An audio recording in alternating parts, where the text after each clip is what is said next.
Vamos lá, pessoal, a gente vai para o gabarito da lista 10 de física, tá? Da quarentena do segundo ano. O exercício número 1, ele fala o seguinte: a gente está trabalhando, né? Exercícios que falam de pressão e temperatura, com exceção de uma questão aqui que vocês vão ver que ela é diferente. Eu coloquei ela de propósito para ver se vocês iam perceber que precisava já usar uma outra fórmula, uma forma que a gente já viu. Então, estamos na segunda lei, né, de Charles e Gay-Lussac, tá? A que fala das transformações isovolumétricas, volumes constantes, eles não alteram independente da pressão e da temperatura. Exercício número 1 fala o seguinte: um recipiente fechado contém hidrogênio a temperatura de 30 graus Celsius e pressão de 606 mmHg, que a gente pode usar ele normalmente. A pressão exercida quando se eleva a temperatura a 47 graus Celsius pode variar o volume. E eu tenho aqui as alternativas, tá? Então, o que eu vou fazer agora? Eu vou tirar os dados, né? A gente pode ir tirando os dados enquanto vai lendo o exercício. Então, eu coloquei aqui temperatura, T1, P1, T2, P2 é o que eu quero descobrir. Só que aqui eu tenho um detalhe: todas as duas temperaturas foram dadas em Celsius. E pra gente trabalhar, eu expliquei isso, né? A medida universal, né? Para todos os exercícios de física relacionados à temperatura, a gente usa Kelvin, tá? Então a gente vai converter grau Celsius em Kelvin. Como? Então 30 mais 273. Eu vou somar, tá? Os dois valores. Se tiver que fazer jogo de sinal, a gente faz jogo de sinal. Então eu tenho aqui as duas temperaturas em Kelvin. Aqui eu tenho P1 dividido por T1 é igual a P2 dividido por T2. Substituir os valores e multiplico cruzado. Então, 303 vezes P2, 303 P2.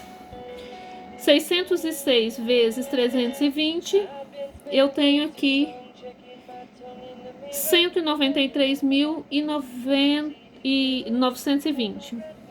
Então, esse valor dividido por 303, tá? Que faltou um zerinho, vai dar 640 mmHg. Então, a alternativa correta, a letra E. Número 2. A número 2 fala o seguinte: em um dia de inverno, a temperatura de 0 graus Celsius, colocou-se uma amostra de ar à pressão de 1 atm em um recipiente de volume constante, transportando essa amostra para um ambiente de 60 graus Celsius. Que pressão ela apresentará? Então, agora a gente vai descobrir a outra pressão. Temperatura 1, 0 graus Celsius mais 273 vai dar 273 Kelvin. T2, 60 mais 273, 333 Kelvin. P1 vai ser 1 atm e P2 é o que eu quero descobrir. Coloquei a fórmula aqui, P1 dividido por T1 é igual a P2 dividido por T2. Substituí, multipliquei cruzado. 273 vezes P2, 273 P2. É igual 1 vezes 33, 333, 333. O 273 passa dividindo, né? E eu vou ter que a pressão vai ser aproximadamente aí, né? Eu não coloquei aqui, de 1,2 atm. Então, a alternativa correta, letra C.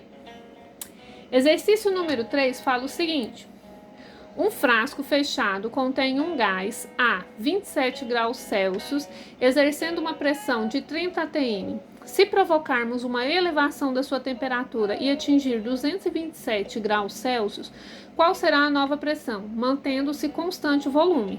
Então, isovolumétrica. Temperatura 1, 27 mais 273, 300 Kelvin. Temperatura 2, 227 mais 273, 500 Kelvin. T1, 3 atm. P2, eu quero saber. Coloquei a fórmula aqui, substituí.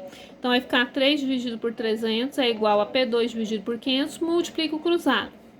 300 vezes P2, 300 P2, 3 vezes 500, 1.500.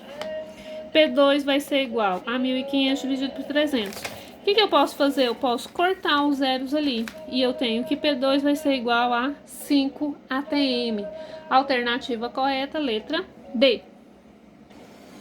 Exercício número 4. Durante o inverno do Alasca, quando a temperatura é de menos 23 graus Celsius, um esquimó enche um balão que seu volume seja de 30 litros. Quando chega o verão, a temperatura chega a 27 graus Celsius. Qual o inteiro mais próximo que representa o volume do balão no verão, supondo que o balão não perdeu gás e que a pressão dentro e fora não muda? Então, é um gás ideal, né? O que é um gás ideal? Então, aqui, tirei os dados, V1, 30 litros, T1, menos 23 graus Celsius, mais 273, a gente faz jogo de sinal, subtrai e conserva o sinal do modo maior, vai ficar 250 Kelvin. O volume 1 a gente não tem, o volume 2, 27 graus Celsius, mais 273, 300 Kelvin. Isso aqui, ele vai ser uma adiabática, né? Ou isobárica, né? Pode ser a mesma coisa, ou seja, a pressão não muda, né? Ela é constante, tá? Então, ela não é isovolumétrica igual às outras três anteriores. Então, eu tenho que V1 dividido por T1 é igual a V2 dividido por T2. Substituir aqui os valores, né? 30 dividido por 250 vai ser igual a V2 dividido por 300, multiplico o cruzado.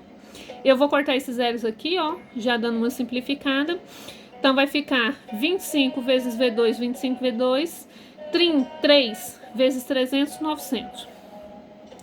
Aqui, eu vou ter V2 é igual a 900 dividido por 25. V2 vai ser 36 litros, tá? Então, nesse caso hipotético aí, né, o que é bem difícil de acontecer, mas nessa suposição a gente tem que seria 36 litros o volume do balão. Porque aumentou a temperatura, aumentou o volume dentro do balão e a pressão continua a mesma. Então é isso, pessoal. Depois a gente corrige a lista 11.